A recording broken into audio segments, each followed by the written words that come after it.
Welcome to the Boneyard with Steve Robertson. As always, I am your good friend and host, Steve Robertson, here on the Maroon Friday edition of the Yard. All the days kind of run together in the summer, don't they? I guess for you guys at work, Monday through Friday, 9 to 5, maybe Friday is a huge day for you. It all kind of runs together for us. But I am happy to have a little downtime. Working on the book a lot. Got a handful of chapters left. We're 15 chapters in. I'll be honest with you, yesterday was a tough one on your good friend and host. It's a tough one. One of the most difficult events in my life. Sober or in the throes of addiction. Very difficult. But we talked about it. That's part of it, man. It's transparency. We all go through life, man. Nobody gets out alive. There are always some ups and downs. There's always adversity. Always something. One thing my dad told me years ago when I went into multi-store management. My dad used to work for the federal government, Farmers Home Administration. You've heard me talk about that before. Freddie Robertson was his name. Kind of a legend in these parts. Did a lot for Mississippi farmers. And so nevertheless, Daddy used to tell me, he said, here's the deal. You need to cherish those days when there's not a lot of people needing something from you. Because there's always chaos in business and there's chaos in life.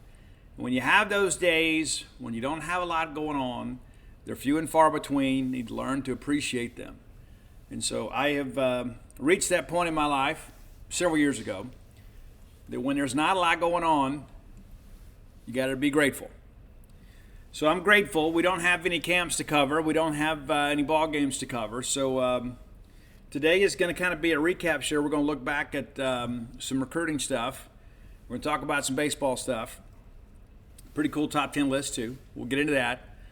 But the reality of it is that this is kind of the dog days of summer. And man, guys, be careful out there in that heat. There's a lot of people that have to work out there in that heat, man. Stay hydrated. Put on some sunscreen. Take care of yourselves. We need you around on this side of the grass to help pull for the Bulldogs. But it's one of those deals, man. If I ever leave Mississippi, it's not going to be because I'm sick of Mississippi, because I love all of y'all. I do. I love being here to fight the big maroon cause.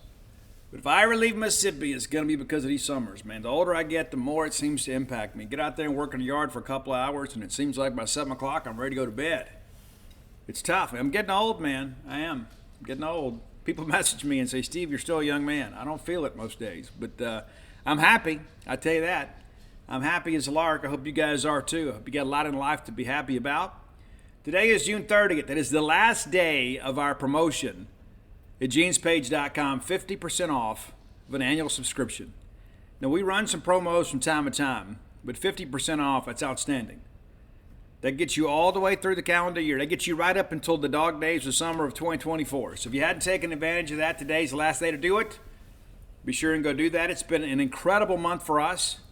We are an all-time high in subscriptions. Matter of fact, we have continued to climb every day this month, as you'd expect, with that great value. 50% off an annual subscription at genespage.com, the Mississippi State affiliate for 247 Sports. We are the definitive source for Mississippi State athletics information. That has always been the case. That will continue to be the case.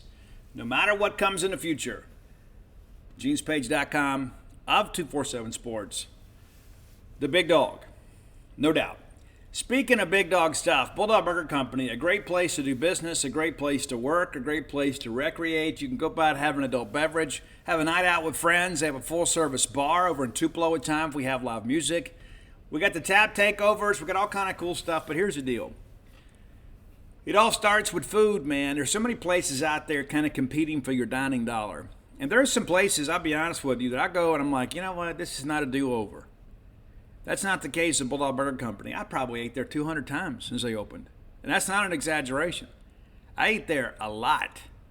I like eating there because I know what I'm going to get. That's the thing about going out and eating. Sometimes you just never know. One day the meat's good. The next day it's just average, Matter of fact, went out and ate recently, had a steak, and I was like, you know what? I think this is the worst cut of meat I've ever had. But not at Bulldog Burger Company. Incredible standards there. Great people doing a great job for a long time. That Eat With Us group, man, they get things done. They know how to feed us. That's why we keep going. One of the best dining experiences in Mississippi with the Eat With Us group is at Bulldog Burger Company. 3 great locations to serve you: University Drive in Star Vegas, Gloucester Street there in Tupelo, Lake Harper Drive in the Ridge and Flowwood area. Get the spring rolls as your appetizer. We can't emphasize that enough. You know, some of you, it'll improve your dating options. I'm just telling you. Trust the science, as they say. It's in writing. They will make you better looking. Get that chocolate shake to go. I kind of prefer the Nutella. I've been on the Mississippi barbecue burger for a while. I've kind of told myself, maybe next time I go in, I'll get something different. However, I'm the kind of person, when I find something that works for me, I just keep riding the train, right? It works for me. If you hadn't tried it, go check it out. I had somebody recently tweet me and say, I tried it, it was outstanding. I would never steer you wrong. Not when it comes to music, food, women, love, recovery, or Mississippi State. You can put Bulldog Burger Company right there in that list. A great place to dine. Bulldog Burger Company, the place where people go to meet. M-E-A-T. All right. Now, this is a show where I'm going to say I told you so. I told you so. There were so many people in the industry. They got all wrapped up in this 2019 in-state class of prospects. Oh, it's a historic class in Mississippi. And I was like, I don't think so. I don't think so. I said, I think as a matter of fact, we're going to look back here in a few years. We're going to say this class had more bust percentage-wise than any other class we've had in recent years. And yes, I told you so. Right here on this show, I told you this class is overrated. And it absolutely was overrated. The college careers for many of these players are over. There are a handful the jury is still out on, but by and large, this class in the state of Mississippi was a bust. Period. Bust. B-U-S-T. Bust. Now, of course, all those people that came and said, oh, it's going to be great, it's going to be historic, they don't have anything to say today. I said it then, I'll say it now. This class was overrated. And I'm about to prove it for you. One of the most difficult things to do in life is to project future human performance. Scott Kennedy taught me that years ago when I worked for Scout.com. It is very much an inexact science. I mean, just look at the first round of the NFL draft. You got the best evaluators in the world evaluating these guys. They have access to more data and testing, and they still get it wrong half the time. Very difficult to do. The difference is when we're in our industry, we just rate a player, and if he doesn't pan out, everybody just kind of moves on. You misevaluate a guy in the NFL, and your franchise commits millions of dollars to him, you get fired. That's how it works. Let's take a look back and see how we did as an industry. This is from the 247 Sports Composite, so it's not necessarily about 247 Sports, though we did have some people within our organization then that were trumpeting for these kids. I think sometimes what happens, and maybe there have been times in my life I felt this way. I'm pretty confident. The older I've gotten and the more mature I've gotten, you stop rooting for teams when it comes to recruiting, and you start rooting for kids. And you hope they do well. Now, I'm not going to sit here and say I rooted against these guys just so I can come back later and record this show and say I was right. But the reality of it is there's some people out there that they fall in love with who they think their school is going to get. And you get tunnel vision. Oh, well, he's coming here. Well, if he's going to Alabama, because Nick Saban is the GOAT, we all agree, the most dominant dynasty in the history of college football, the University of Alabama. You say, well, if Nick Saban wants a defensive back, he's got to be a 5-star. At very least, he's got to be a high-level 4-star. That's probably a safe bet. It's also disingenuous. Nick Saban misses on some kids, too. You don't believe me? Look at the portal every year. It's a handful of kids from Alabama every single year. We went out and signed some of them. We thought, hey, we'll take Alabama's rejects and be okay. And you know what? They hadn't worked out for us. So even Superman gets the blues. All right, number one. The number one player rated in the class, the highest rated offensive line prospect that Mississippi State has ever signed. And chances of us ever signing one better than this one?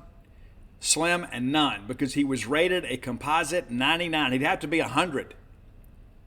There's only been a handful of players in the industry that have been rated 100. But it was Charles Cross from Laurel, Mississippi. Charles was a guy coming up through the ranks. He was originally ranked as a 3-star. Goes to Florida State, has a big camp. Next thing you know, everybody's like, you know what? This Charles Cross kid's really good. Got incredible feet. There's just something different about him. And he did. He had a much different caliber of talent. Give Marcus Johnson a lot of credit. We're able to get Charles Cross to flip to Mississippi State. I was fortunate to break that story. And he comes to Mississippi State, plays 3 years, skips a bowl game, enters a draft, forgoes his senior year, and is a first-round draft pick by the Seattle Seahawks and played impressively last year as a rookie. Provided he stays healthy, Charles Cross will probably be a guy that plays double-digit seasons in the National Football League. He is that good. And so you look at that and you say, well, Steve, that's a no-brainer. It wasn't at the time. It wasn't, especially when you consider the traffic within this class. There were a lot of people in our industry that were very reluctant to put Charles Cross up there. Now, one of the reasons I was in favor of it is, number one, it's a premium position. It's so difficult to go get a left tackle. That's one of the reasons you rarely ever see like an offensive guard with a 5-star. It happens occasionally. You don't see a lot of linebackers as a 5-star. You do some, but they're special. But when you have a guy that plays an impact position, to me, he is a guy that's going to have more of an impact on the college level. So thus, the ranking should be higher. Kind of like a defensive tackle. It's so hard to find a true nose or 3-tech. And when you've got those guys, I mean, that's why everybody competes so hard for them. That's why you see these D tackles come up and they got, 3 stars next to their name and they got double-digit offers. It's because there's not a lot of those guys around, but everybody has to have them. They don't always get ranked as high as they should, but they are a position of luxury. That's the case at left tackle. You find a bona fide left tackle that can play in a Southeastern Conference, he is going to be a 4 or 5-star just about every time, especially when you've got a guy with the athleticism of Charles Cross. So we got that one right. Charles Cross, absolutely correct. Number 2, the former number 1 player in the state of Mississippi, he was unseated by Charles Cross, a guy that had an incredible college career, won a national championship at the University of Georgia, Nakobe Dean. You may recall there were a lot of people in the Ole Miss media said, oh, he's going to Ole Miss, he's going to Ole Miss. He was never going to Ole Miss. A lot of the times these young people have to just put out enough disinformation to survive. I was one of the first people to crystal ball him in Georgia. I got a tip that he went to Georgia and just really hit it off for Kirby Smart. We crystal balled him pretty early in the process, I guess in the summer. There may have been a couple other guys ahead of me that beat me, but a lot of people thought, oh, well, maybe LSU, maybe Alabama. Looking back, it all made perfect sense. Kirby Smart, a guy that identified him, brought him in, and Nakobe was undersized. That's one of the reasons he didn't fetch a higher draft pick. I remember watching him in the Mississippi-Alabama All-Star practice, and I thought to myself, man, this kid is really small compared to what people told us. But he was explosive. An incredible first step. A nose for the football. And he proved it at the University of Georgia. I think he was undervalued as an NFL prospect, but it was all related to size. Nakobe Dean, 3rd-round pick by the Philadelphia Eagles. So we got that one right. I think everybody would agree. Nakobe Dean, an incredible college player. I don't know what kind of pro player he's going to be, but the fact that he was able to get drafted in the earlier rounds on day 2 says a lot. I think you can say, you know what, we put 5 stars next to his name. 2nd best player in the state of Mississippi. He absolutely lived up to the hype, period. Number 3, I was totally against this when it happened. I remain totally convinced we got this wrong. That's not to say he didn't have a good college career at Ole Miss, but it's Jerrion Ealy. This should have never been a 5-star situation, ever, under any circumstances. When I look at a 5-star player, and when I was with Scout, we only did 50 5-stars in the country. And if we didn't have 50 that met the criteria, we didn't get 50. But more times than not, you'd have 50, and then you have 250 more, and we called it the Scout 300. At 247, we have the top 247. We don't necessarily limit the number of 5 stars. If there's 50 kids that deserve a 5-star, they get them. If there's 25, they get it. This is one I totally disagreed with. I said, there's no excuse for this. I think Jerrion Ealy was a very solid 4-star running back. And, of course, there's some people in our industry that get out and trade access for rankings, and that proved to be the case here. Jerrion Ealy should have never been a 5-star. Rated the number 26 player overall, number 3 running back in the country. And all due respect to Jerrion Ealy, he was never going to live up to this hype. Ever. Ever. Never. He just didn't have it. Good player, had a good career. also went undrafted. So we got this wrong. I got it right. The industry got it wrong. Another one that I think we can be honest about now, even though he's one of ours, that we can say was a little bit overvalued as a prospect. And yes, he's had some issues, and he will return for a senior year at Mississippi State, but Nathan Pickering. Nathan Pickering, out of seminary, number 4 player in the state, the top-rated defensive tackle in the state that year, signed with Mississippi State, a 95. At the time, I felt that was probably the right ranking. And you got to factor in quality competition. But Pick's a guy, too, that has had some challenges here. He has. We need him to have a big year for us. So the jury is still out. But I think we can say, you know what, he had 4-star potential. He has not had a 4-star career as of yet. Number 5 that year, a guy from West Jones High School that in the early going we thought we were going to get him. And when Brian Baker was still the defensive line coach at Mississippi State, State was still in the game. It was going to be tough to flip him, but we were still in the game. And then Brian Baker leaves Mississippi State to take the defensive line coach at Alabama. And that ended our pursuit of Byron Young. His intrigue about Mississippi State ended. It was talk he might take a visit. Again, it was going to be difficult to flip him. But he gets over there, Byron Young outlasts Brian Baker. And then Byron Young ends up being a 3rd-round draft pick from the Oakland Raiders. Did we get it right? Yeah, we did. We did. He had a good career at Alabama. Again, this is a guy, too, that, we loved him in high school. Absolutely loved him. I remember going to see him play in person, which is like a man among boys. As it should be. If there's a true bona fide SEC defensive lineman, he should bully people on the high school level. He should, and he did. Number 6, another one we got wrong, and I think a lot of this, too, I'm just saying it for what it is.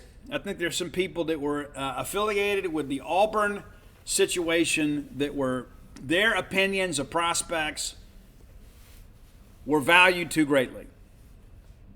I'll just say it for what it is. Number 6, former Mississippi State commitment, and then Auburn signee Charles Moore. And I have no idea where Charles Moore is these days. I suspect back in Louisville, Mississippi. First time I saw Charles Moore, he had a beard in the 9th grade. Or 8th grade, whatever it was. It was ridiculous. We felt like this guy couldn't miss. But things didn't work out. And, Chuck signs with Auburn, then leaves, transfers. It's just he has moved around a handful of times. But we clearly got it wrong. Did he have 4-star ability? Yes, he did. Then he had the ACL tear, as a senior. Don't know what happened, but he never reached his potential. And you hate it. You do.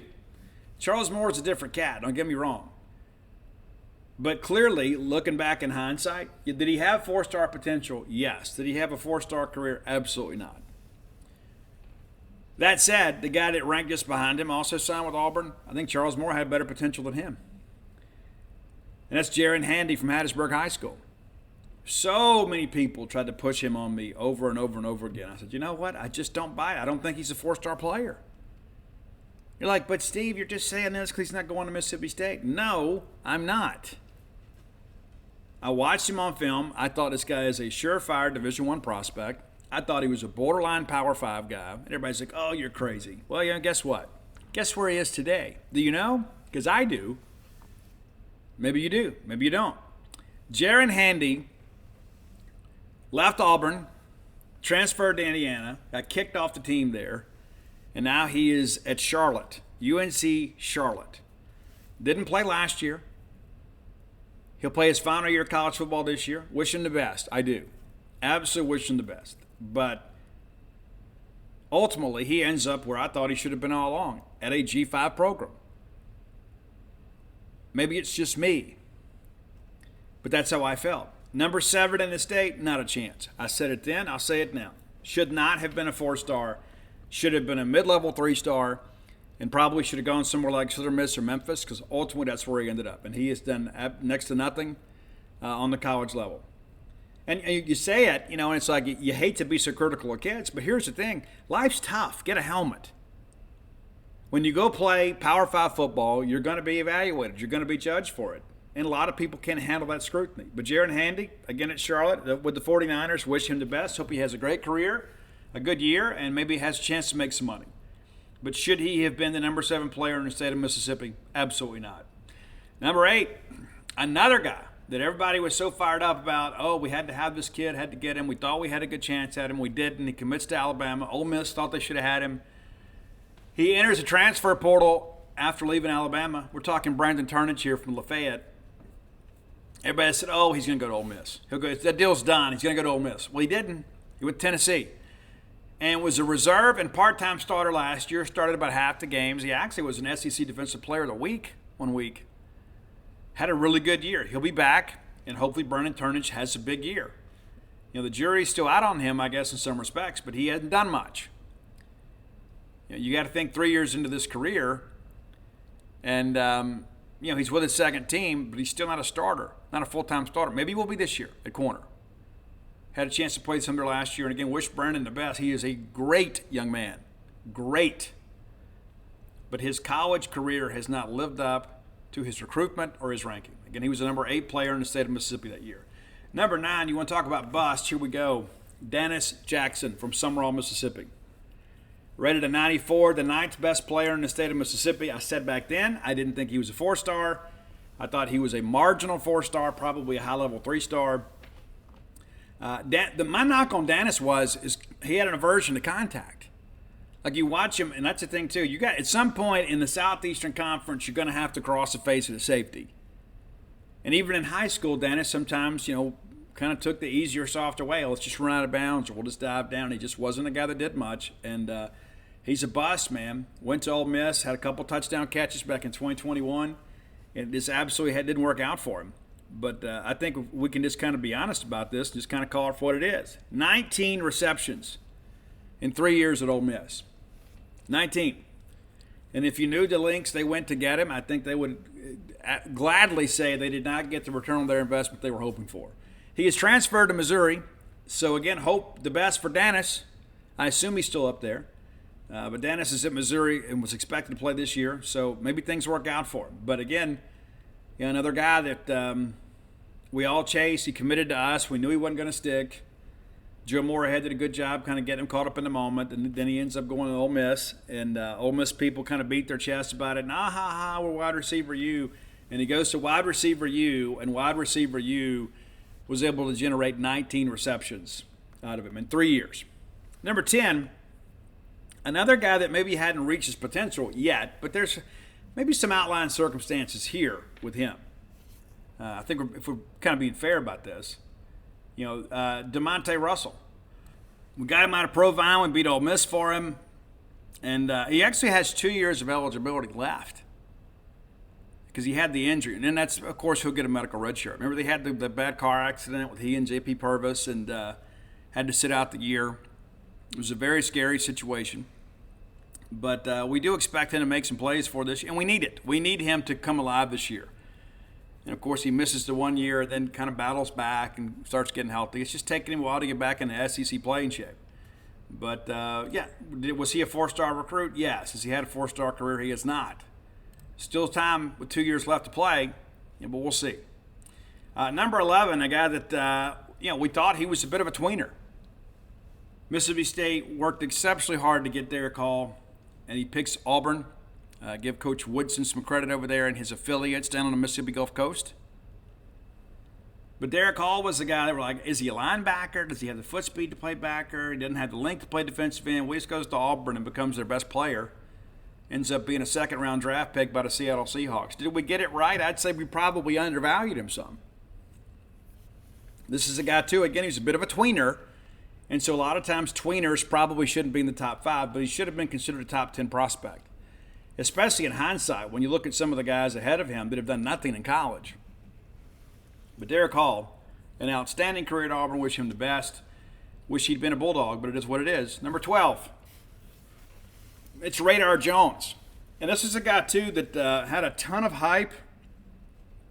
He was a quarterback on a state championship team with Nakobe Dean. Ole Miss thought they had him. He signs with LSU, does next to nothing down there. Ends up having some academic concerns, goes in the portal, and rolls at Mississippi State this summer.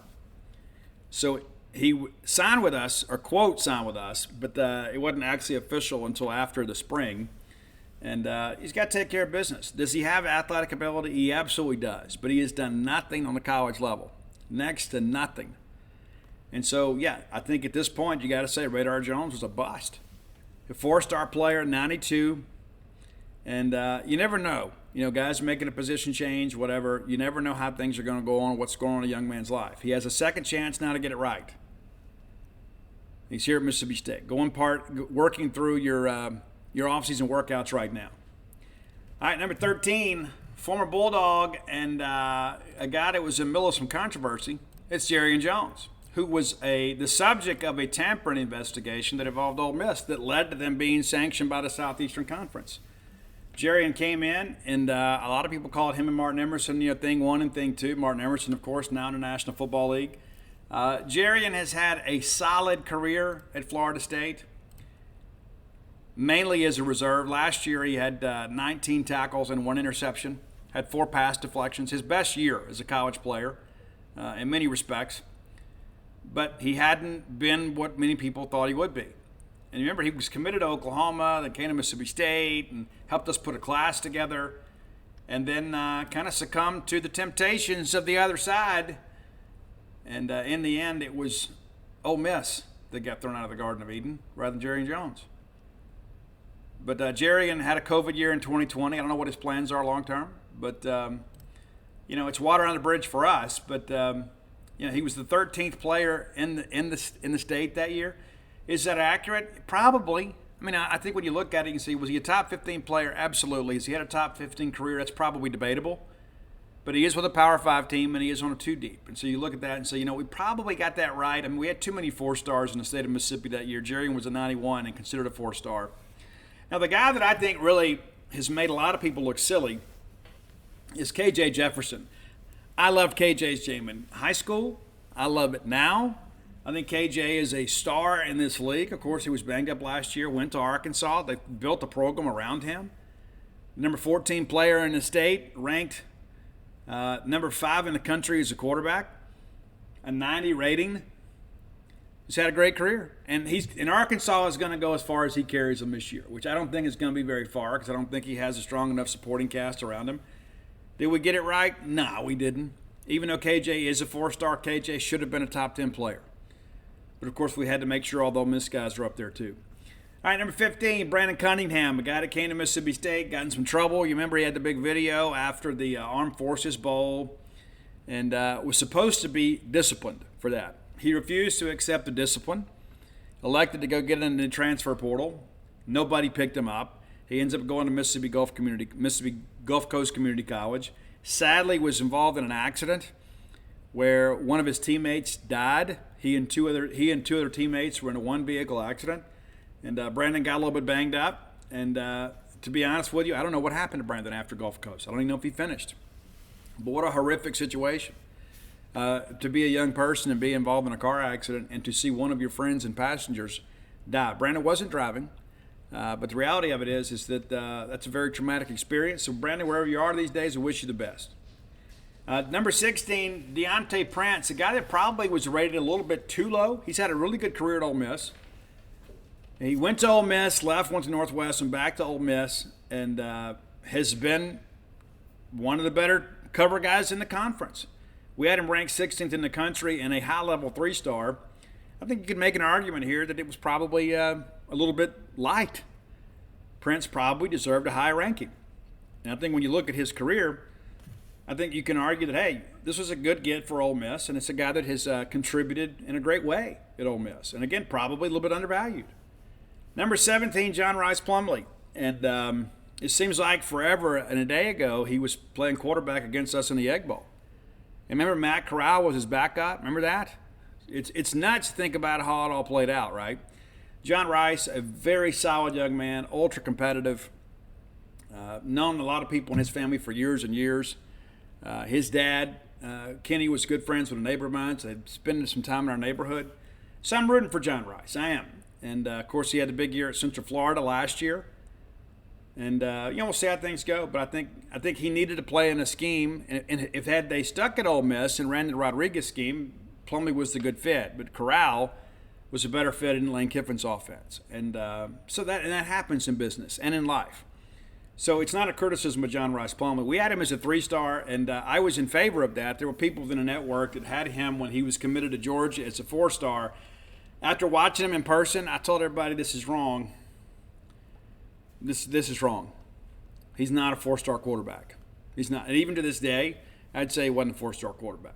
I would still go down with him being a 3-star guy. And, State actually offered him as a defensive back to work him out at corner. That's how athletic the kid is. Number 18, a guy that was way too low, is Jonathan Mingo. Now, I'm not going to sit here and tell you Jonathan Mingo was one of the better prospects in the state that year, but he was much better than 18 in a composite. I think at 247 we had him at 12, but 18 is too low. And Mingo had a good career at Ole Miss, and again, he had a little bit of an aversion to contact. That said, it wasn't enough to scare away the Carolina Panthers, though, that used their second-round selection on him. So congratulations to Jonathan. But again, a guy that we were wrong about. All right, I got one more guy I want to talk about, and he's a Starkville guy.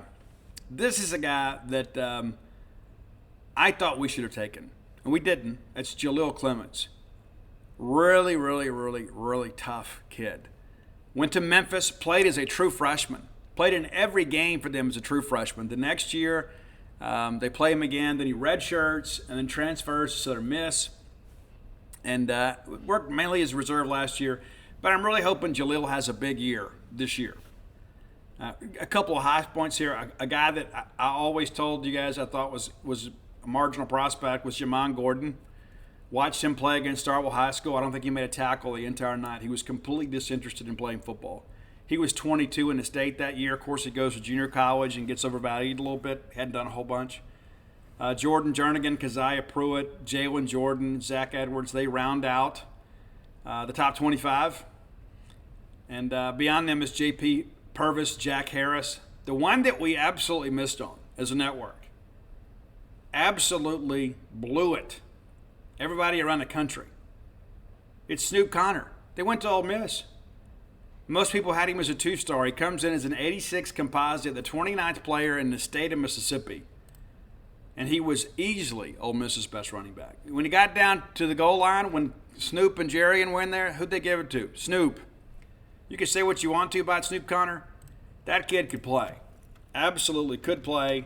And probably a guy where you give Ole Miss a lot of credit for evaluating him and staying on him.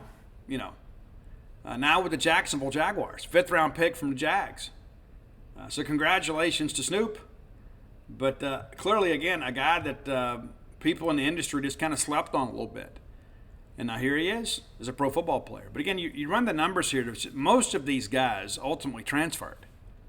Think about that for a second. Is that the world we're living in? We're all going to get excited, go recruit and chase these players and spend a bunch of NIL money and only to see them leave?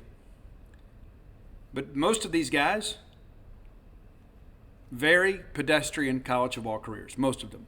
And again, you go back and you look and you got Charles Cross and N'Kobe, Byron Young, Jonathan Mingo. I mean, you only got a handful of these guys that went to the NFL. Of course, you don't expect that. You don't expect a lot of guys to go to the National Football League. But when this is supposed to be this historic class, as some people in the industry tried to argue, having never seen the players, they just start counting offers and like, oh, well, they got offers from this school and that school. They got to be NFL guys. Well, you know what? They weren't NFL guys then. They're not NFL guys today. So I throw that out there today, not just to say I told you so, but to encourage people to take a breath. Because there's a Snoop Connor out there almost in every class in Mississippi. There's always some guy that kind of comes out of nowhere and you're like, well, what is going on here? And there are other guys out there that sometimes get a little bit, be fat cats. The thing that people need is the ability to drive themselves, to be self-motivated, to realize they have a dream and an opportunity to do something to change their lives and the lives of people who love them dramatically. And that doesn't always include getting a college degree.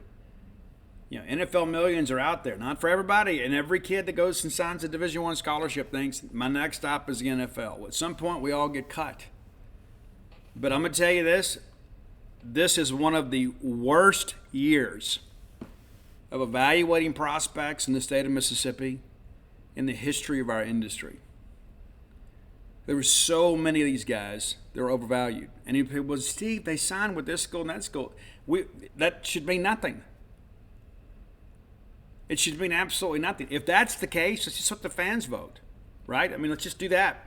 You know, if we're just going to base it on who they claim offers from, if that's what we rank, like, oh, well, so-and-so's got this offer. How do you know? Because he tweeted it? How do you know it's committable? How do you know it's not a glorified invitation to camp? So, yeah, the guys that get offered first get evaluated first. But you still got to go trust your own evaluation. You got to go through and do it yourself. Well, I'm going to trust the college guys too. Yeah, me too. The difference is you don't have access to that information. All right, time for today's Top 10 list. As always, brought to you by closewithblair.com. That's C-L-O-S-E with Blair, B-L-A-I-R, closewithblair.com. I have had multiple people that have hit me up the last couple of years and said, hey, Steve, what's his number? I'll give it to you. And if you lose it and you need it, hit me up. I'll be happy to provide it. So will Blair, 601-500-2344. 601-500-2344. And give Blair a call or text today. And here's the deal, man. Blair is a mortgage professional. He can get you from fantasy to the closing table. A lot of people think, you know what, Steve, it can't happen for me. You know, it just might can. And if there's anybody to get it done, it's Blair Chandler. Well, you're looking to refinance, buy a new home, perhaps move some debt around. Blair can help you with every bit of that. Get your home equity working for you. Reality of it is that sometimes you need a mortgage professional to help you navigate through the labyrinth that is the closing process. Stick with the winners. 22 years of experience, back-to-back-to-back close ratio in the top 1% in the country. Not just in your state, in the country. We talk about five-star recruits all the time. That's Blair, giving you a five-star performance. Blair Chandler at closewithblair.com. The proud sponsor of the top 10 list. All right, here we go. This one hit me today. Somebody suggested I do one about dogs. Now, I'll be honest with you. I worked on it. I just didn't feel it. I couldn't get it done. I love my dogs. I've got 5 of them. You've heard them from time to time on this show. They make a guest appearance every now and again. There's Maverick, my German Shepherd, who is wonderful. As I call his name, he gives me the head tilt. There's Marley, my Black Lab, Mojo, my blue heeler mom, and then I've got 2 blue heelers that live outside, Brownie and Sheba. But we're out of the puppy business, man. Everybody's fixed. I promote responsible dog ownership. Take care of your dogs. Take them to the vet. Don't just put them outside, tie them to a tree. Spend time with them. My dogs love me, man. They do. They're with me all the time. My wife says at times when I leave and go to the store that Maverick will go wait by the door for me to come back. I'm his person. He's looking at me right now like he's talking about me. I am talking about you, big boy. But nevertheless, we're not doing dogs today. But it got me to thinking, you know what, Dog Eat Dog, could I get something off the Dog Eat Dog Warren album? Well, I can.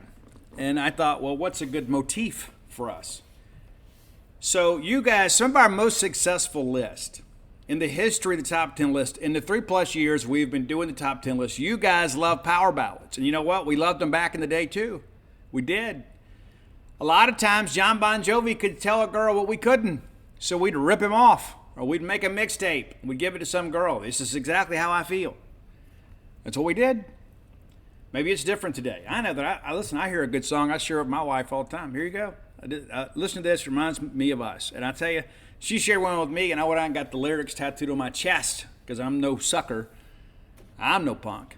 But the great song, When Our Blood Runs Cold, from the new great band, Rain City Drive. If you hadn't checked them out, you should. They didn't make our list today, but they've made lists in the past. So here we go with 90s power ballads. It was kind of the last gasp of the hair metal movement. And of course, that's how the thing worked. Banger, like they would release a banger of a single, then it's a power ballad, you come back with a banger, you tour for a while, and you come back with maybe a deeper track. That was kind of the way things worked. But everybody had to have a power ballad on the album. This is how it worked. Because we couldn't just be scary all the time. We had to show our sensitive side. But here we go. A lot of honorable mentions today because I wanted to get these songs in here. And when you hear some of these honorable mentions, you're going to think, man, the list has got to be great. It is. All right, Extremes More Than Words didn't make our list because it's not technically a power ballad, even though it was a huge hit. It really brought Extreme from kind of the obscurity into the mainstream. And then there was a band called Alias. Great band, had a big hit with a song called more than words can say, because I need you now. More than words can say, and I do. I need you. And then there's Mr. Big's To Be With You. Not technically a power ballad, even though I love Mr. Big. I do. Billy Sheehan from Taos and David Lee Roth Band. Paul Gilbert, formerly of Racer X. Incredible. Eric Martin from the Eric Martin Band. Eric Martin, an underappreciated singer. Because everybody knows like the other stuff. Like, you know the softer stuff. You don't know like green-titted 60s mind. We could probably do a Mr. Big. If we haven't done a Mr. Big Top 10, Roy, let's do one soon. Maybe we have. But Mr. Big, a great band. But To Be With You, a huge hit. Huge. Damn Yankees, High Enough. The great vocal stylings of one Tommy Shaw. And then one that maybe you metal guys know and appreciate, the casual fan doesn't know. It's Bruce Dickinson from Iron Maiden, the legendary Bruce Dickinson with Tears of a Dragon. Great track. But here is your top 10 list. Number 10, one of my wife's favorite songs of all time. And when it came out, we saw it on MTV, saw it a few times, and we went to the mall, and she goes, I want to buy this CD, and we did. We still have it. It's Saigon Kicks, Love Is On The Way. What great harmonies on this. And this was like when the Unplugged thing was really huge. Number 9, a song that means an awful lot to me, and it's a band that I don't really like. And kind of embarrassingly enough, the most listened to list ever in the history of the top 10 list is Poison, a band that I didn't really like. But I tell you this, I've met Bret Michaels, and I've had a chance to share with him that the song Something to Believe In is one of my favorite songs of all time. I think it's the best song Poison ever did. Of course, there's Talk Dirty to Me. Yeah, Nothing But a Good Time, which is the quintessential 80s rock song. But Something to Believe In came out at a very, very, very, very difficult part in my life. And that's how I felt, man. It was just nothing to believe in life. And that song is very, very personal to Bret, as you know. If you've ever been around Bret, and the limited time that I was, he was very appreciative. And I can tell you this, I think I may have misjudged Bret Michaels. I mean, he always came off as real arrogant and everything else, but he was very gracious to us when we met him at Rocklahoma. And I want to thank my good friend Mark Fulton for making that happen. Number 8, a band and a singer that means an awful lot to me. As you guys know, I've got Down Boys tattooed on my knuckles in honor of Jenny Lane. Got a cherry pie tattoo as well. Jenny Lane told me that he wished he was better known for some of his other songs than Cherry Pie. He's Cherry Pie wrote it in like 15 minutes. And he loved the notoriety, but he kind of got tired of being a Cherry Pie guy because he was so much more than that. And he wrote a song, and he told me he thought this was kind of his opus, the song that he wished he was more famous for. And I absolutely love the song. It's off the Dog Eat Dog album. It's Bitter Pill from Warrant, number 8. Maybe you know Warrant. Maybe you don't know Bitter Pill. I suggest you listen to it. Number 7, another song that means an awful lot to me. I feel like I've got a personal connection with every one of these songs. When I first moved to Baton Rouge, Dana and Ani were still staying back in Natchitoches to finish up. She worked at a bookstore, so she was helping them finish out their year. And it was tough, man. I was away from them living in the Holiday Inn, and we went and saw... I can't think of the name of the movie. It was the movie where they go and they blast the meteor and save the world or whatever, whatever it is. But Aerosmith had the kind of the single. It was written by Diane Warren. It's I Don't Want to Miss a Thing. And that's kind of how I felt, with my wife. My wife and I were never really apart. Like after our first date, I saw her every day for 3 years. And so we spent a lot of time together. And when she's away from me, as you guys know, I'm not the same person. But not only was I away from her, I was away from my kid. And it was my first kid, and he was learning to do so much stuff. And that's kind of how I felt. I don't want to miss a thing, and I was missing a lot. Number 6, another song that means so much to me. And I had gone through a terrible, terrible breakup just before I got sober. And really sent me off the deep end. You'll read about all of this in the new book, When the Bottom Falls. But there was a song back then that was kind of my anthem when I would be alone and kind of just dealing with my own thoughts. It's from the great band Skid Row, off the Slave to the Grind album. It's In a Darkened Room, which I think is the best vocal performance of Sebastian Bach's career. Very painful song. Number 5.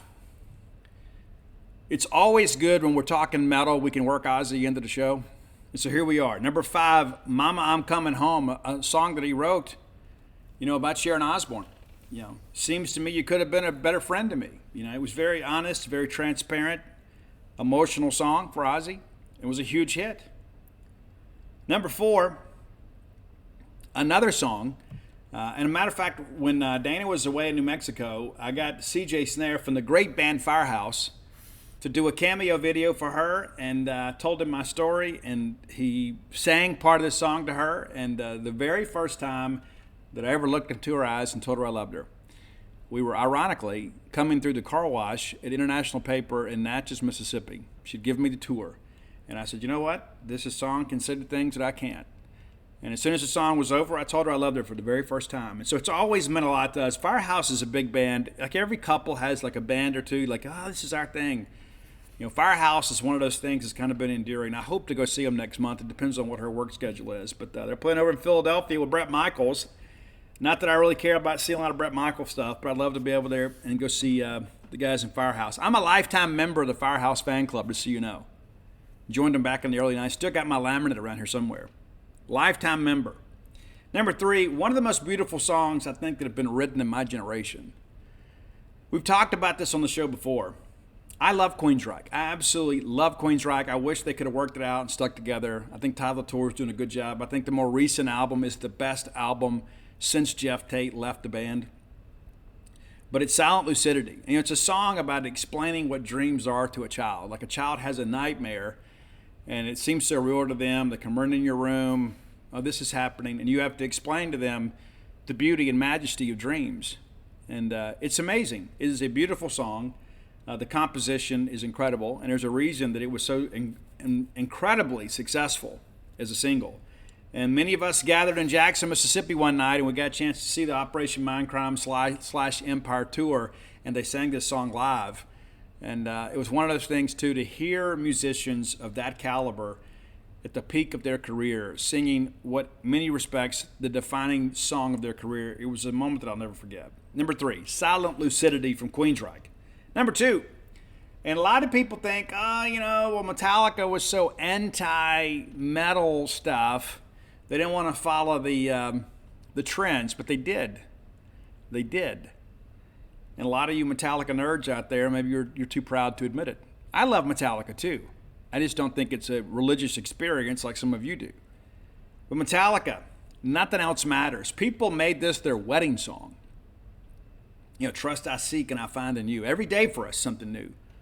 It's a beautiful song, it really is. But they did it in their way. Even though it was a power ballad, they didn't really sell out and put on like sequin shirts or anything. But Metallica's Nothing Else Matters, number 2. But number 1, and this is about as hair metal as it gets, even though there was more of an air of authenticity with this band. When they hit the scene, we're like, holy smokes, where has this been my whole life? It's the great legendary band Guns N' Roses, and there is a lot of chatter about a new GNR album with Duff, Axl, and Slash together. You know, we had Chinese Democracy where you had Bumblefoot and Buckethead playing guitar. To have most of the original band back together, you know, Izzy's no longer with the band. They say Izzy just doesn't have the chops anymore, and Steven Adler's so unreliable, but goodness gracious. If we could get the big 3 back together, maybe you get Dizzy Reed involved, I don't know. Put things back together. I think the world needs new GNR. But it's November Rain, which was kind of the opus. And I remember in the beginning, there was all of these, Spin Magazine and Rolling Stone hipsters that were trying to tell you all about Elvis Costello and trying to cram all that crap down your throat. Like, oh, this song is so self-indulgent. Well, you know what? That song is still played today. And it is one of those songs, too, that means an awful lot to a lot of people. It really does. And so November Rain is your number 1 power ballad from the 90s. So even though this wasn't requested, I could kind of get behind this. But love talking about music with you guys and love being able to share some stories behind some of the songs. But guys, I'll tell you this, the thing that I've learned, I'll get out and I ride around and like people come up to me and say, hey, Steve, I'm a big fan of the show, which means a lot. It does. It really, I'm not going to sit here and pretend to be, Hollywood on you. And there's so many people that say, hey, Steve, I love the top 10 list, because there's always these feelings of nostalgia, or you turn me on to a new band. Matter of fact, I got tagged in a post just yesterday from a listener that runs a little Instagram account about kind of underappreciated hair metal, which is nice to be associated with. And they tagged me because somebody was like, hey, the band Vane was underappreciated. I love the band Vain. That album, No Respect, is great, but it's raw, it's punky, it's in your face. Davey Vain's one of those guys, too, that didn't really subscribe to the typical Hollywood thing. But I love being able to share that with you guys. And I've had so many people that said, you know what, Steve, I never knew about this band. And I have had probably, in recent weeks, probably had more messages about the band Sleep Theory out of Memphis than maybe any band that we've ever talked about. Because they're new. We need some new blood. And I think Sleep Theory is going to be great. They're going out. We're probably going to go see them in August in Nashville. I think that's the plan. They're going to be out with Jarris Johnson and a couple other bands. I want to see them. And Sleep Theory is, it's like shows are so infrequent because they haven't signed a record deal yet. They've putting together a management group. They're going out with Shinedown for a while too. So things are really happening for them. And it's so cool to be able to get on the ground floor at the grassroots level with a brand new band. There's so many bands, they enter your life and you're like, oh, I love these guys. And you got to go back and buy the back catalog. It's been nice to watch Sleep Theory basically start from one single. And it gets on Octane on Sirius. And next thing you know, everybody's like, well, let's see the next one. So then they record it reimagined. Then there's a new single and then a new single. And so it's been great to see this band kind of begin to take off. So again, one of my favorite new bands, without a doubt, Sleep Theory. I know Sleep Token's got a new album out. People are kind of mixed reviews on that. But I'm not just an 80s hair metal guy, even though I think that's probably the best genre of music of my lifetime. And many of these bands today were influenced by the greats from the 1980s. But I'm not just lost in yesteryear.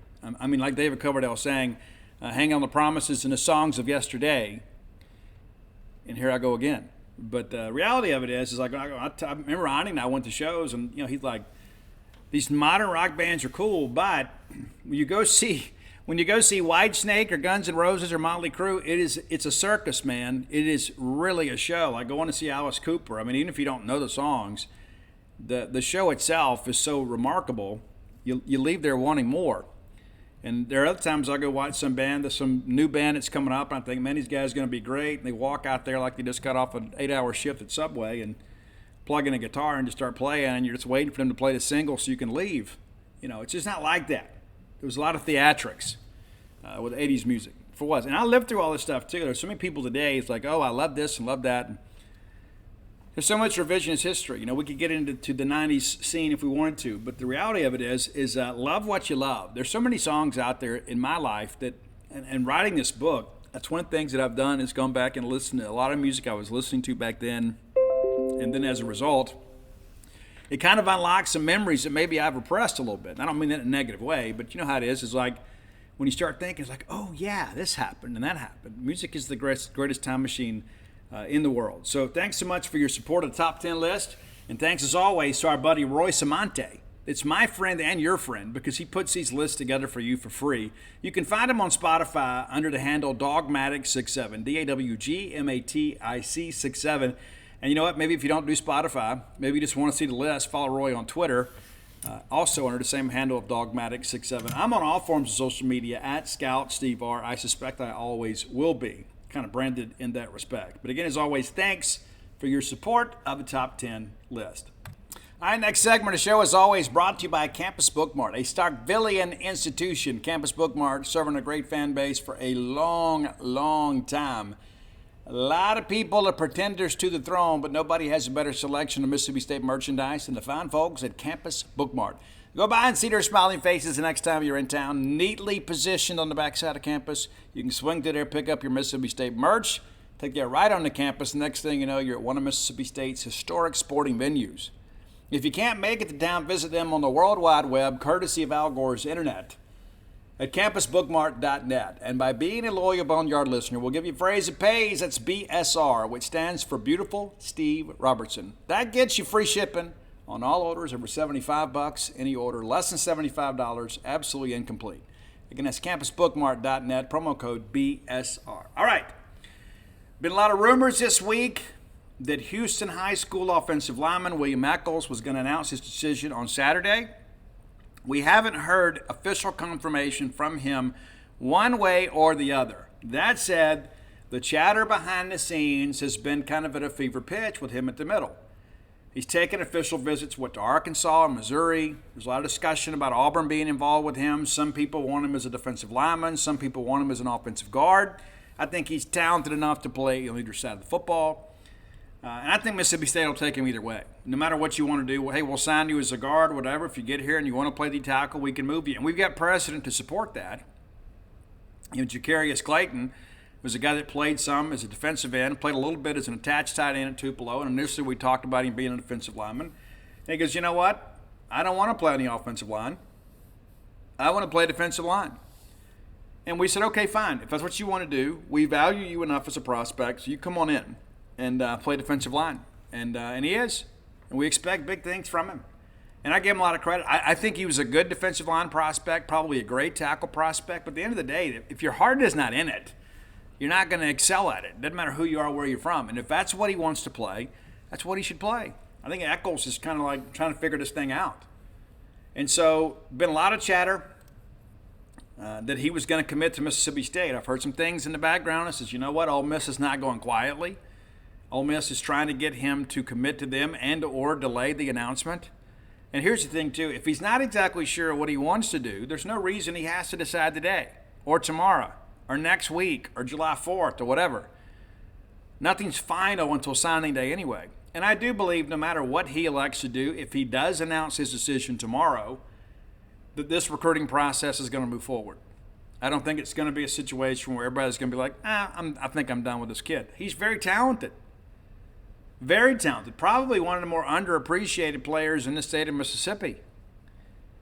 I mean, think about this for a second. I mean, he's got nearly half of the SEC that has extended scholarship offers to him, right? I mean, that's an important part of this too. And the bottom line with this is he's got to decide, okay, when do I want to go to a place like Mississippi State that has a track record of developing bigger bodies, right? Whether it be offensive line prospects or defensive line prospects. Or do I want to take a little NIL money and go to a place where if I don't turn and burn in year one or possibly two, they process me and cut me and I'm in the portal, then there's no guarantee. And yet we're talking about Ole Miss. I mean, you look at what they've done. I mean, they are among the league leaders in portal traffic. And so that's something to consider too. Everybody's like, hey, we're going to depend on the portal. What does that do to your high school recruiting?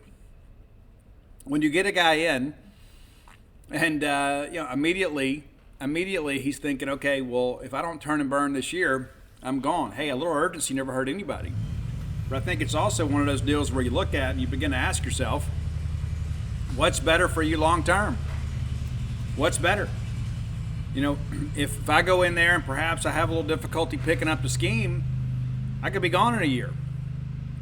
Are these people going to be committed to me and committed to my advancement, my development? Those are things you have to consider. It's not as easy as, okay, listen, we had a great time on game day. And that's one of the things that I think when you look at, long term, that schools are going to use against Ole Miss when it comes to portal recruiting. I mean, you look at how many people have left that program over the last couple of years. It's like, oh, we'll just cut them. What you're really saying is I can't develop them. So I want to go get some guy that's a little more college ready from the portal. I think that's good when you have an immediate need, but I don't think you can build a program that way. That's just my take on it. Maybe you disagree. That's okay. I just don't think that's any way to do things. Now, let's take a quick look at our in-state scoreboard here. And what I mean by that is Mississippi State running out of in-state options. It's been a good start, but in order for us to get where we need to get, we're going to have to supplement perhaps where we're deficient when it comes to the in-state crop. So Mississippi State, to date, has extended 30 scholarship offers to in-state prospects. 30. There are just a handful left that remain undeclared. And of those prospects, many of those are not expected to be Bulldogs. What I mean by that is there are a couple guys out here that are not made a decision that either state's not going to take or they're not seriously consider Mississippi State. Let's take a quick look. All right, the running back board in-state pretty thin. We're still chasing Conan Daniels. We're still chasing Daniel Hill. Conan Daniels, of course, bit of a surprise. He committed to Florida when he did, and he has maintained that commitment, taking a visit to Florida. I know that there probably if Florida was closer, you wouldn't even bat an eye and think that's a possibility you flip him. But State's still on him. I would not run the risk, and we discussed this on the board just yesterday. Peanut brought that up. If I could get Daniel Hill, I take Daniel Hill. I can't lose my number 2 hoping to get my number 1, because you may end up losing both. You got to get one of those 2. And so if you're not completely sold that you're going to be able to flip Conan Daniels, I think you've got to do whatever you have to do to get Daniel Hill. You can't let both of these guys get away from you. All right, San Francisco McGee. Bulldog Lean talks about making a decision later in the year. That's a guy State is clearly the leader for. But not a lot of urgency with him. Of course, he's very connected with Deontay Evans, that coaches at Southwest Mississippi Community College. Deontay, of course, had some great years here at Mississippi State. Left us his final year to go play at Middle Tennessee State. Still true Maroon to his core. Not that he's making the decision, but he's a guy that San Francisco has known his whole life. And so there's some positive influence there. I think it's just a matter of time before we add San Francisco to the class. He is a mid-level 3-star, maybe a little bit upper, middle, 87 in the composite. You go down a little bit further here, and there's Markel Bell, who is the guy that's actually a junior college prospect, but he could come out this year, or he could go back and sign in December. Ideally, we'd love for him to come now. I mean, he has until July 6th to be here for spring for summer workouts. I don't think that he would play a lot this year. You could probably come in redshirt and then still have 3 years of eligibility left to play in the Southeastern Conference. Or you can go back to Holmes, play another year, and then only have 2 years to play on a Division I level. And Markel Bell is an exceptional talent, big physical guy, massive offensive tackle prospect. But he's going to need some seasoning. I've been told that his mother is 100% on board with him coming to Mississippi State. And he's got multiple SEC schools that are recruiting them. But some people at home are thinking, hey, let's go back. Maybe next year, if you have the year you expect to have, if you bet on yourself, then perhaps LSU or Alabama come calling next year. I just don't think that's the case. But I understand their line of thinking. It's like, hey, if I can get Mississippi State to offer now, after freshman year when he's a full qualifier, then perhaps there are better opportunities awaiting me with a solid year this year. The flip side of it is what if he gets hurt? You say, well, you can't play that way. Well, that's a reality of life. It's a very physical game.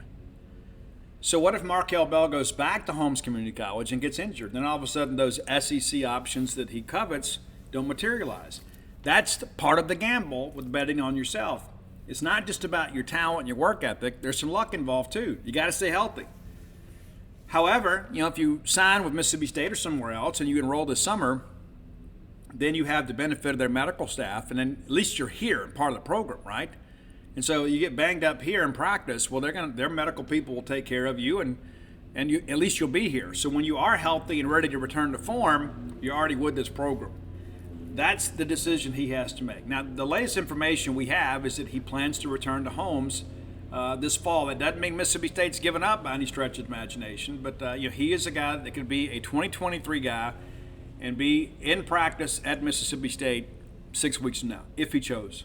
If not, he goes back, plays another year, and then signs with somebody in December. And yes, we would still take him in December. All right. Daniel Hill, we touched on him a little bit earlier, and a lot of discussion here as of late. I was told that the situation, I wouldn't say was hopeless, but was not hopeful by any stretch. But I've heard here in recent days that Daniel Hill really wants to visit Mississippi State. Of course, his dad played at Mississippi State, and you'd think, well, that should be a no-brainer. It really hadn't been. It really hadn't been. I think a lot of it is like, hey, let's don't have any preconceived notions about what's best. Let's go through this process. I think ideally that he's going to make Alabama tell them no. He did take the visit to South Carolina, and I know that they are hopeful. But I was told that the distance from home is a concern for Daniel Hill. Well, if that's the case, if geography is a big factor in a decision, then Mississippi State is just up the road. And so I do think there is a good chance that Daniel Hill and his father will be on campus. We have our cookout event in the month of July. Michael Johnson Jr. spoke with him yesterday out of South Panola. Michael, a guy that had a really big junior season, unable to really participate in camps this summer, ended up having to have sports hernia surgery. You hate that, man, especially for a young guy like that that's trying to prove himself. The kid can really play. Is he a safety? Is he a wide receiver? I don't know. He's going to play quarterback at South Panola this year. An exceptional athlete, maybe a guy that we look at late, is kind of dependent on how things work. I do think that he is an SEC caliber athlete. Is he an SEC caliber receiver or safety? That I don't know yet. But I know that Chad Bumpus is on him very hard, and we haven't pushed him to commit. We want to see him. We want to see him in person after make sure he's fully healed this fall. So we'll see how things kind of develop, with him. Of course, we touched on William Eccles in the beginning of our segment. 6'2.5", nearly 300 pounds, in 87.5 in the composite, ranked in the top 20 in Mississippi. A guy that's got a ton of offers. A guy whose best days of football are ahead of him. And so it's important to kind of understand how significant tomorrow could be. If you get him, you're still going to have to fight to keep him. If you don't get him, you're going to have to fight to flip him. I'd much rather play defense than offense when it comes to recruiting. I'd rather have him in my boat because they picked my school over the other school for a reason.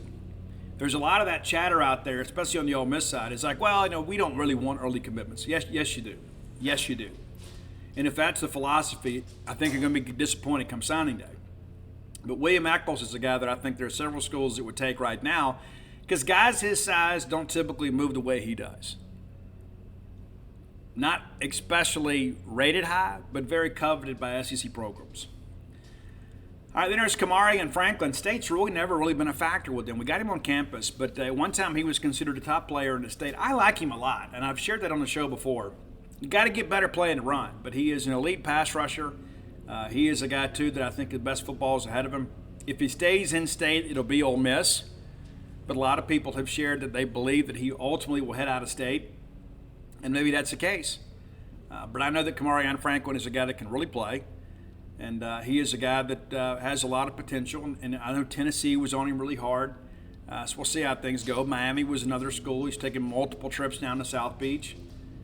It's interesting, too. A lot of the schools that he's involved with are ones that are very, very, very NIL heavy. Alex Foster, we spoke about him, and I really believe, with Tyler Carter having the big camp showing, he surpassed Alex on the wish list. And I think Alex is a guy that will ultimately end up going somewhere else. State obviously could come back on him later in its process, but I don't get the sense that State is pushing him for commitment. Now, there's some other guys out there within the state that may play their way into an offer that don't have one just yet.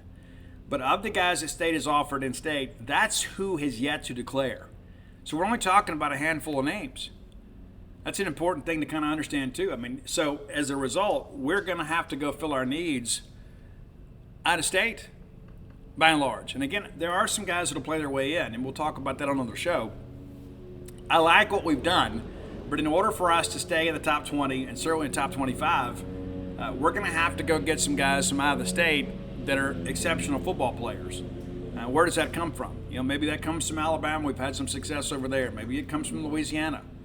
I think, by and large, you could meet most of your needs in state. You would have to flip some prospects, like Tristan Jernigan from Tupelo, a linebacker that's currently committed to Texas A&M. That's a guy, I think, certainly that you got to stay on. You got some connections there. You just got to get things done. That's an important aspect of this. And there's two linebackers in the class, too. Caleb Dozier is a guy that's listed as an athlete. The other day I mentioned one linebacker. We have two, Fred Clark, and then, of course, Dozier. And so you'd like to take one more, and I think Jernigan fits. I think you'd love to have him. Julius Pope is a guy that we've offered. He's currently committed to Arkansas. A lot of discussion about him being a running back, about him being a safety. I think that he, in the right scheme, he could be a Willie-type guy, but he is 6 foot, 195 pounds, and that may be 6 foot with the hair.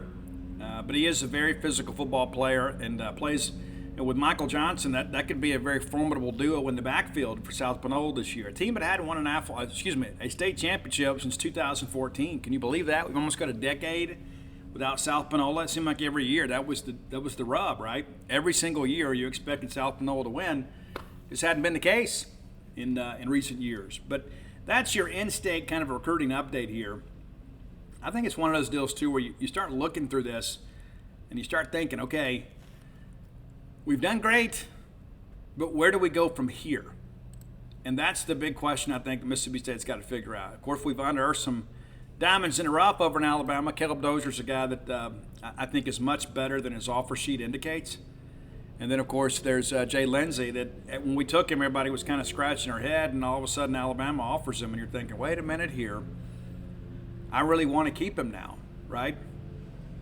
So a handful of other guys around the state that are committed to other programs. But, I think Damian Miller is a guy, too, that's committed to Southern Miss that could be out of Port Gibson, could be a guy that could play his way into a Bulldog offer. But, again, we'll spend some time on that on another show. I think there's a lot of guys within the state this year that maybe aren't getting their just due when it comes to a media standpoint.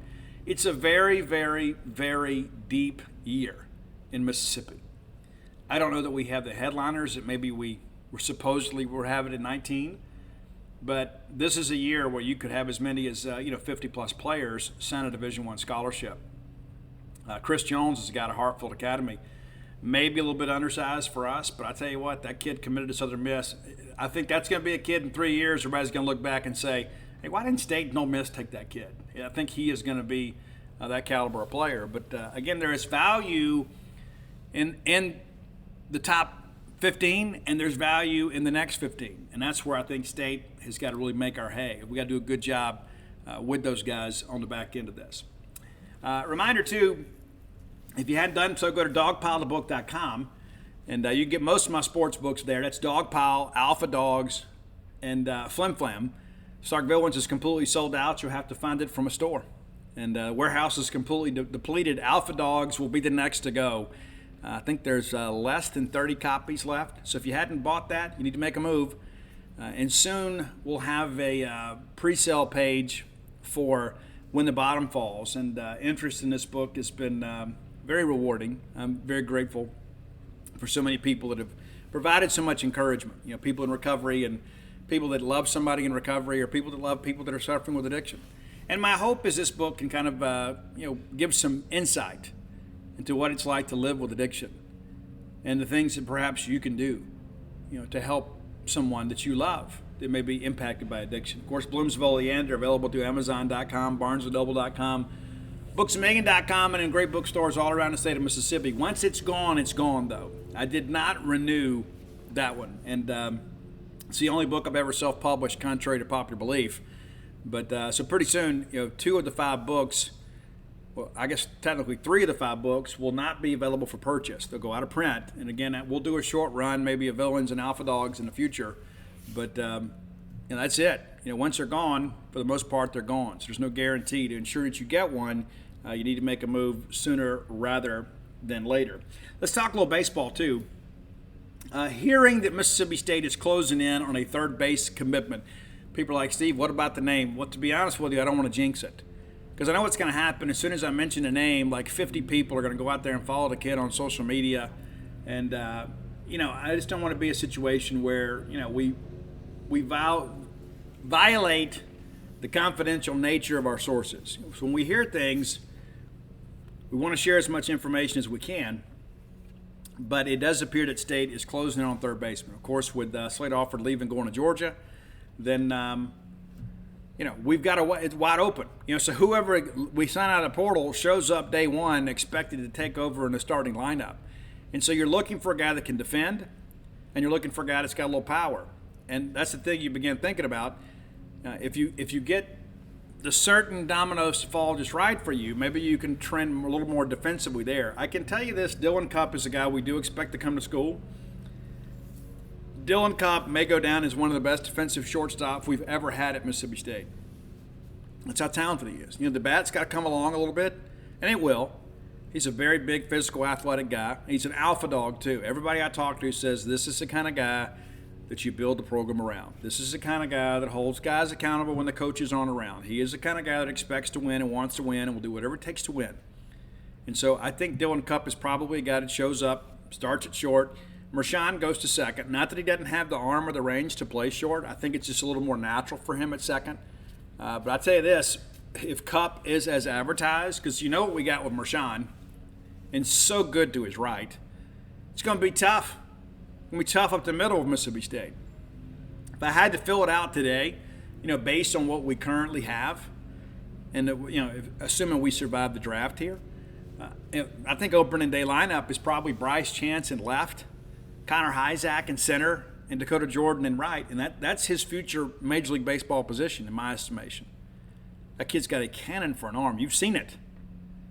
This is a guy, too, that, when that ground ball leaks through the right side and that guy tries to take that extra base and go to third, Dakota's the kind of guy that can gun him down. It's an important part of this thing. I think defensively, Dakota's a guy that's a little bit underappreciated. But you start running through the numbers there, and you start thinking, okay, if that's the outfield, you get your portal third baseman, Cup at short, Mershon at second, Hines at first. You know who's behind the dish? Ross Highfill. I mean, you start thinking about the pieces we have coming back and kind of melding these things together. That's the thing I think about. Bryce Chance, with Kellum Clark, basically in a contract year for us. I mean, you had to sit somebody, and Dakota Jordan, the way he exploded, Bryce Chance is the guy that gets injured, and he sits down. And Connor Isaac didn't get enough ABs last year. I mean, I think we all admit that. We all know that. And we tried him some at third, tried him some at DH. But this is a guy, I believe he plays every day, is going to be, a 10 home run guy. I think it's a guy that can hit 10 bombs, driving 40 runs without a lot of trouble. And so you start running the numbers there, and you start thinking, okay, this is a lineup that should be fairly offensive. So we don't need as much as I think some people think we do. If Braden Montgomery goes in the portal, and I'm told that he probably will right at the deadline, you got to go get him. I mean, you got to do whatever it takes. I don't know how much NIL money that's going to command, but we need to go get it done. Because Braden Montgomery is a Mississippi guy. He knows Hunter Hines. He knows Ross Highfill. Knows Dakota Jordan. He is a Mississippi kid. And all of a sudden, if you add Montgomery to the mix there, that really changes some things. I mean, really changes some things.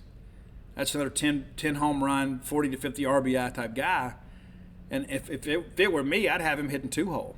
And Mershon leading off, Montgomery hitting second, Hines hitting third, Dakota hitting fourth, and maybe my hard-hitting portal third baseman hitting fifth. You start putting these things together, you begin to realize from a defensive and an offensive standpoint, we're not that far off because the two guys that led us in errors have moved on. Lane Forsythe, congratulations to he and his family. Now headed to Oklahoma State. Wish him the absolute best. Lane's a guy that worked exceptionally hard for us. And just for some reason this year just kind of fell apart defensively. And hopefully the change of scenery will be good for him. Maybe we'll see them in a regional some way. But you begin to think about, defensively, how many times, too, that our pitchers had to go out there and throw additional pitches because we couldn't play defense. And that's, again, it starts at pitching, but it doesn't end there. And that's the thing. When you've got a pitching staff that is somewhat fragile, you got to play behind them. And we didn't do it so many times last year. And sometimes we were trading defense for offense. It didn't work out for us.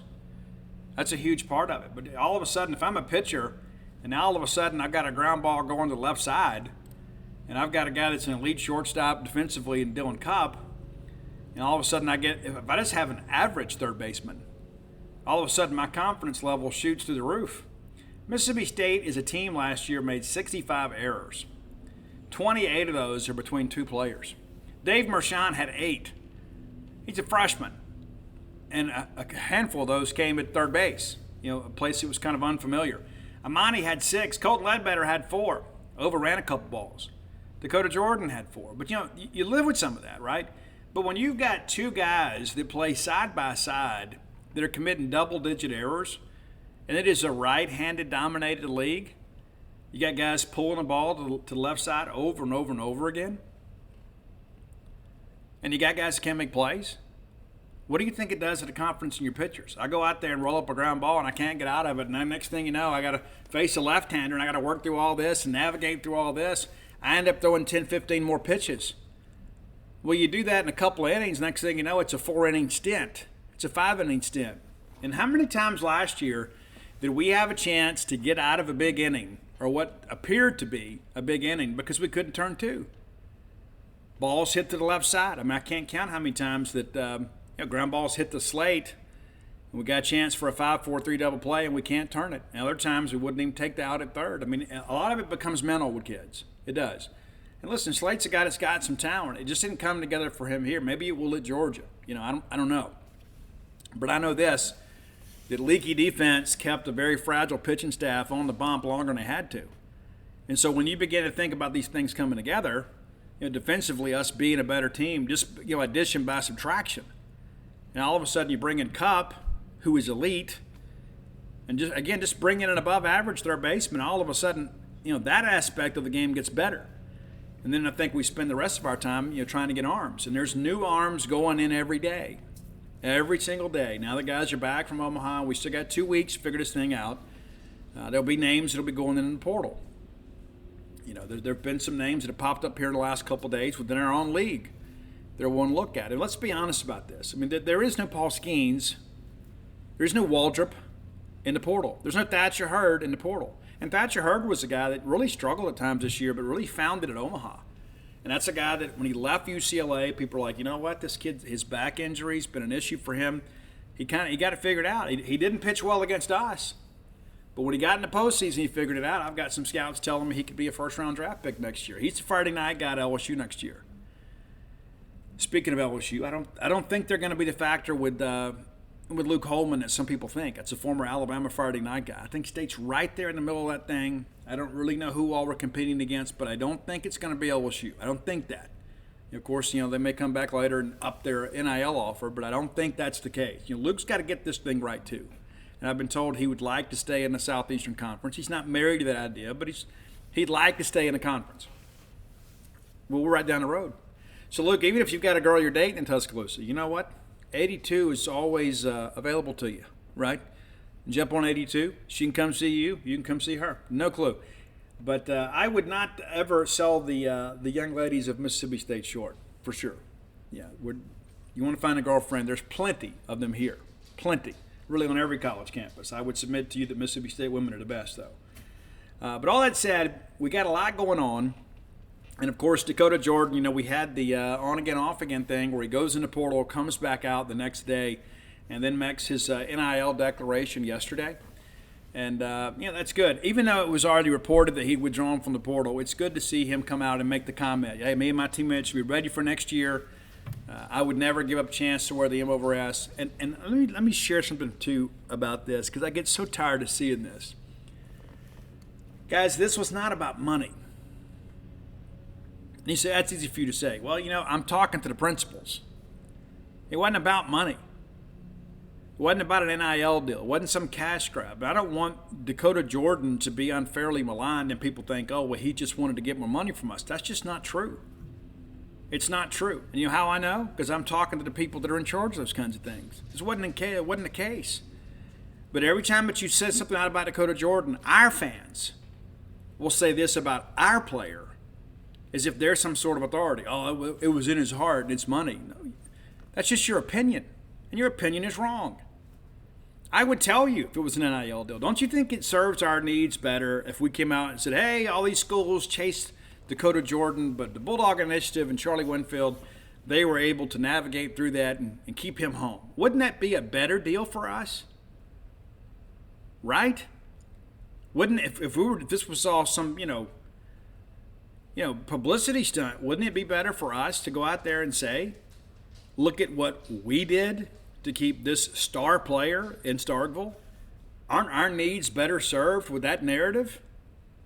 But instead, we're coming out here. Why is it so hard to believe that a young man loves it here? Didn't you love it here? Don't you love it here? Did anybody have to pay you? But Steve, the circumstances are different. Maybe it's not.